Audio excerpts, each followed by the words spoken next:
هدي محمد صلى الله عليه وسلم وشر أمور محدثاتها وكل محدثة بدعة وكل بدعة ضلالة وكل ضلالة في النار.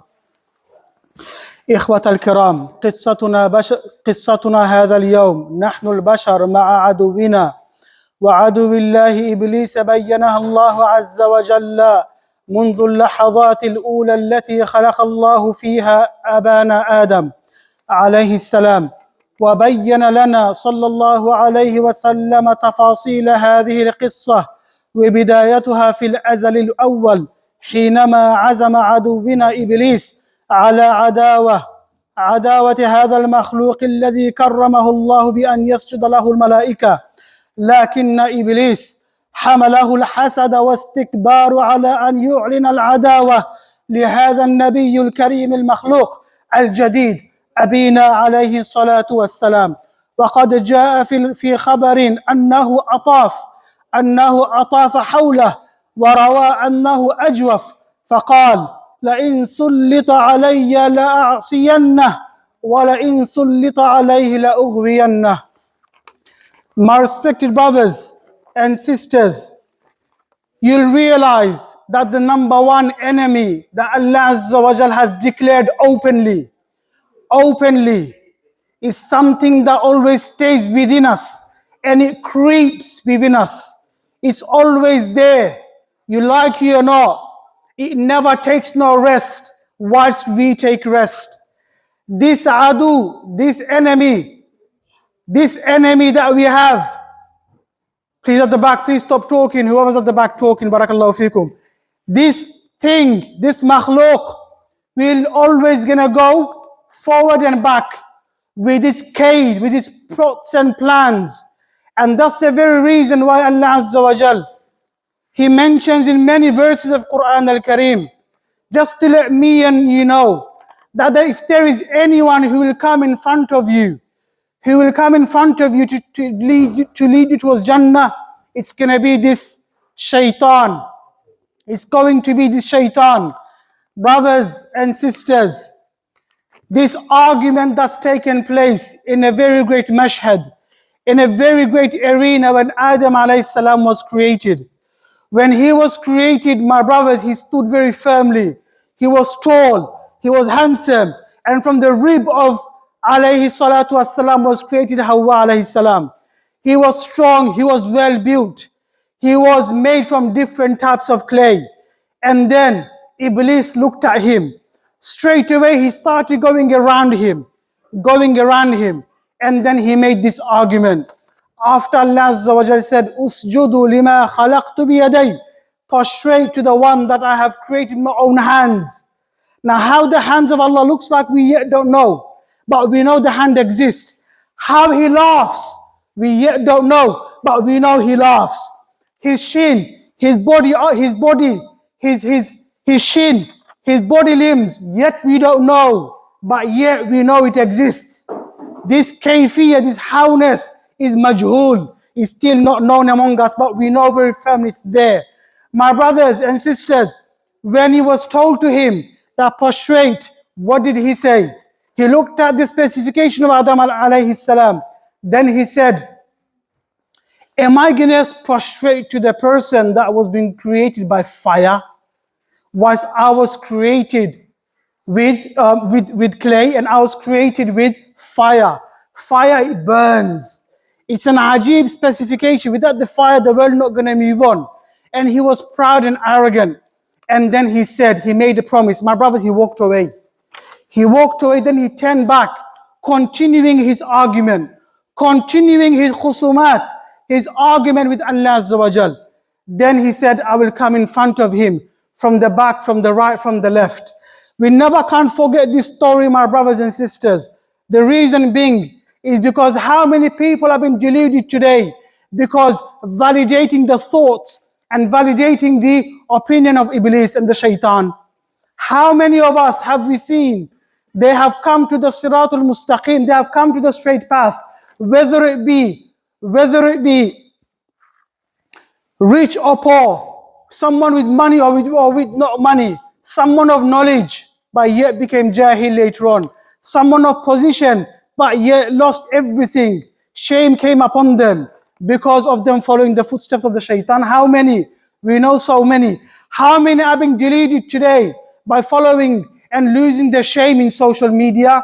How many women, how many girls that we know, one day they were raised by good family, but yet they're being deluded by the social media that we have today?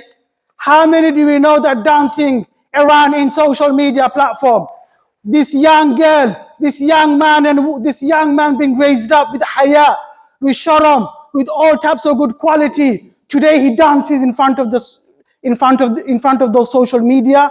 Brother, it's from the cave of Shaitan. It's from the Shaitan that came to him and came to her and said, do you know what? Dance, you look beautiful. Dance, you look amazing. And then they start dancing and messing around and free mixing with the opposite gender. My brothers, this is what you call the number one cave, that is delusion. That is something that is batil but appears to be the truth. This is what the Shaitan does, my brothers. It makes you believe in certain things that you know for sure it's wrong. It is batil, but it appears to be so good. It appears to be so beautiful. It appears to be something that is authentic. How many friends do we know that we love them dearly, but yet we don't realize that very same friend has negative effect on me? How many friends do we know that one day we chill with for such a long time, but yet it has come in front of your deen. It has made you compromise and made you do the negative things? How many people do we know that they were one day were good spouses, they were good husbands, they were good men, but yet mingling with the wrong crowd, mingling with maybe the distant relatives? It may be the good friends from secondary or primary school. It could be a friend from back home. Yet he came along and he started telling you, do you know what? I do it, you can do it too. I do it, you can do it too. And that leads to the second cave, the second plot of the shaitan, that is addiction. The first try. Yes, the first try. Give it a try. It's fine. You know, your wife will never gonna know. The house is just there. Yes. How many men do we know? How many men do we know that go for escorts and hookups every other day? They spend half of the money in the hookups. How many? So many. In fact, just the other day, the Imam of Eastern Mosque came up to me and said, I'll recommend people to you. I'm getting too many phone calls. Women, wives complaining to me that my husband is losing his way. He's going for hookups. He's losing his family. And he's doing all these haram activities. Yes, it happens. It goes all under the cover. It's that one try. Brothers, when it comes to you, when the shaitan comes and said, you know what? Say it, it's not a problem. Swear, it's not a problem. Abuse, it's not a problem. It's okay.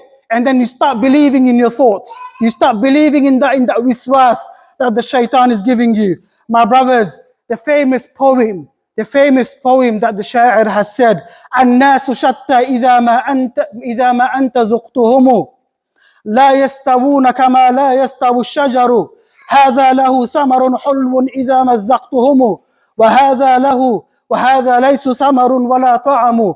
How many friends, how many different type of friends come into your life if you were to taste that friendship? لا يستوون كما لا يستوي الشجر. Friends come in all different types of form, just the way you get different type of trees growing in the earth. هذا له ثمر حلو إذا مزقتهم. That specific tree may be so beautiful to taste. It grows different types of fruits. وهذا ليس ثمر ولا طعم. And the other trees is very bitter. You can't even eat nothing from its tree because it's poisonous, because it's dangerous for yourself. For example, all the other different types of fruits that grow, you can't have it from that because these fruits can only bear, it's only going to bear the bad fruits and the bad vegetables that will be ruining your own body. My brothers and sisters, another thing that comes to men, and this is something that is very dangerous, and that is despair. Al-Qanut. My brothers and sisters, what tends to happen is when someone embarks upon haram activities, when someone embarks upon haram activities, it becomes normal in his day-to-day life. He wakes up in the morning. Brothers, who was talking at the back, please silent, please be silent. Who was talking at the back, please be silent. My brothers and sisters, when you realize something that you do regularly, quite often, it becomes almost part of your life. And this is when misguidance is taking place. This is when misguidance is taking place, because your heart is becoming darkened day by day. Your heart is becoming darkened day by day, even to an extent, you don't feel nothing of your deen anymore. You don't feel nothing against of your deen anymore. Even if you listen to Quran al-Kareem, even if you see the people of khair, people of goodness, you don't see them to be anything, something that will remind you of the deen. You find them to be irrelevant. You find them to be something that has no meaning. Yes, now those type of people, what tends to happen later on in their life, they realize the haqq, and what tends to happen is they feel a sense of despair, because I have led such a long life, such a long period of my life, being despair, being, not feeling anything of the deen. I feel I'm losing my deen. I feel I can't come back to Allah Azza wa Jal anymore. And this, the shaitan will come with his army. It will come in front of you and say, do you know what? You don't deserve Allah Azza wa Jal. You don't deserve him. Look what you've been doing all these years.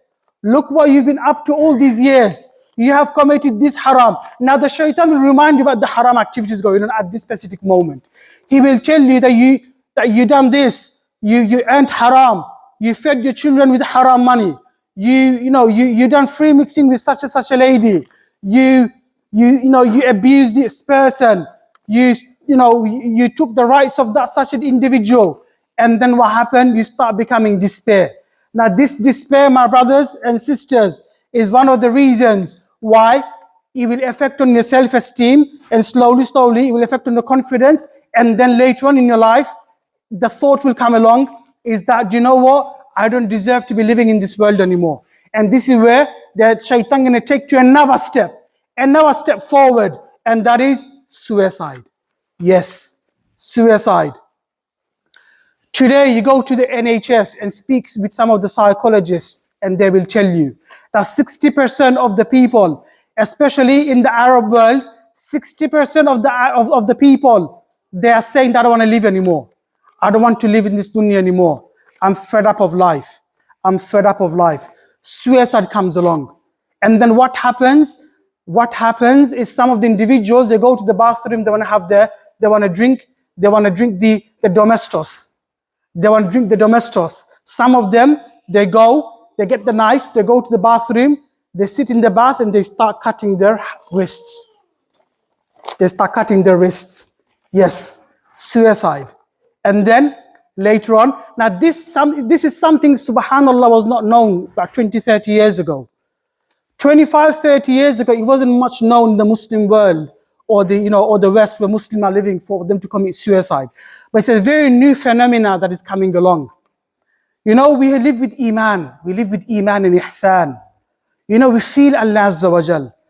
Most of those people who want to commit suicide, they come from good families. They were raised up by good parents, and you can't blame the parents. Some of them, you can't blame them. But yet, the shaitan came along. The shaitan came and made them feel in such a way that they can't stand in front of Allah Azza wa Jal. And then later on, what happens is that they don't want to live in this dunya anymore. And then what they do is, some of them, they'll pass by the graveyards and they will say, I wish I was in that situation. And this is one of the signs of the Day of Judgment, where they look at the grave and say, I wish I was in that position. Don't we see that happening today? Brothers, this was the qunut. This is where despair, that's what it does.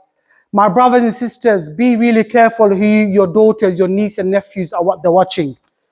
Be really careful who they're listening to. Remind them, my daughter, what you're listening will not going to help you. Will not going to help you. Okay? Sit down with your son and let them know. Give them alternatives. Give them alternatives. Take them to those martial arts. Take them to those football clubs. Take them out from home. You'll make money, don't worry. money will not going to stop you. Money that same money will going to come in other way. But spend some time with your children. Talk to them, especially our daughters. Especially our daughters, because our daughters, they can sometimes, it's much more harder to deal with daughters than boys. Boys are clear cut. But our daughters, many of them are straying. Some of them, they're following the hijabi influencers in the internet. And they don't wear hijab, they don't wear abaya. And they are making you believe, our daughters believe that it's fine. How many mothers are speaking to me and telling me that, my daughter's opening a hijab, she doesn't want to wear it anymore. She's convinced that you don't need hijab in your life anymore. How many boys I'm hanging around with the negative friends that soon they're going into other avenues of haram. My brothers and sisters, another thing that the shaitan takes you, and that is very much important for all of us, and that is anger. أقول قولي هذا نستغفر الله لي ولكم وسائر المسلمين من كل ذنب إنه هو البر الرحيم.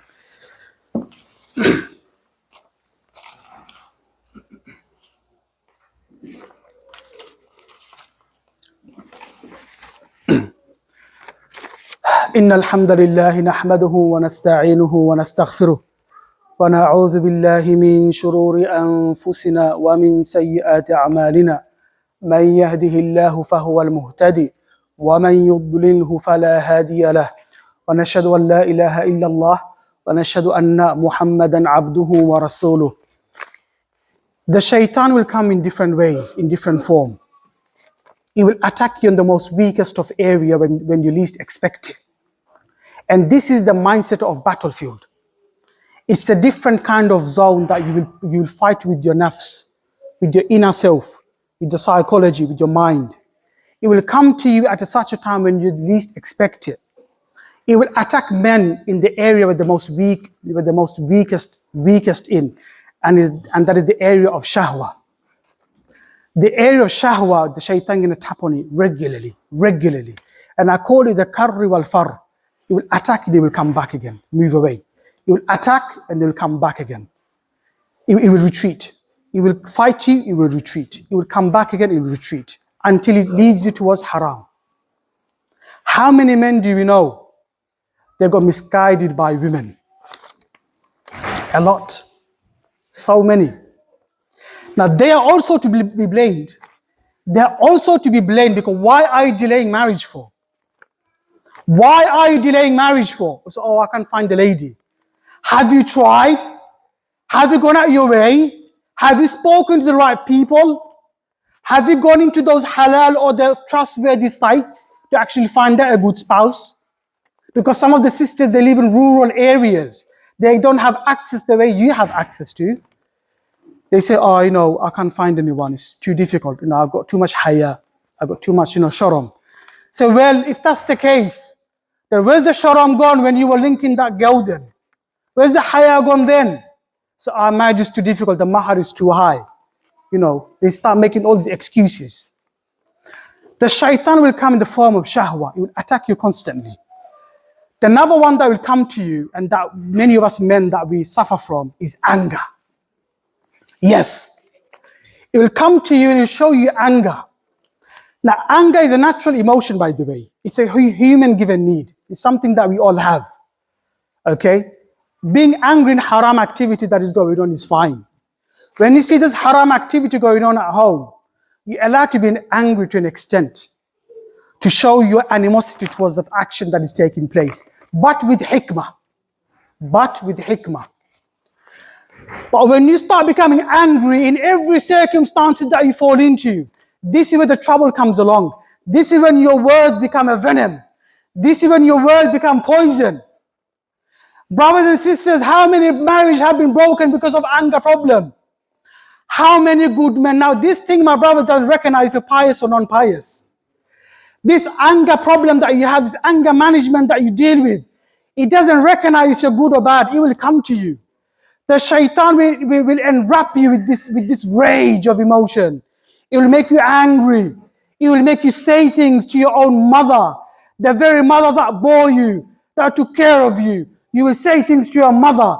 This very tongue will say things to your wife. It will make you angry and you will abuse her. You will take away her honor, but with your own words. And how many marriages have been broken because of this, my brothers and sisters? So many. So many have been broken because the wife says, I can't bear him anymore. I can't look at him anymore. He's an angry person. He's an angry person. And many of the people are dealing with it because of anger problem. Because of anger. Al-ghadab. What did our Prophet peace be upon him said about anger? He said, لَيْسَ الشَّدِيدِ بِسُرْعَةٍ إِنَّمَا الشَّدِيدُ الَّذِي يَمْلِكُ نَفْسَهُ عِنْدَ الْغَضَبِ.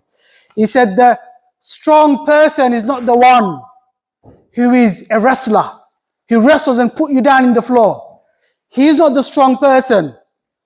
But the strong person is the one who makes sense of it all when it comes to dealing with this anger. My brothers, anger is natural. Many brothers, they find it very difficult. They say, I become really angry.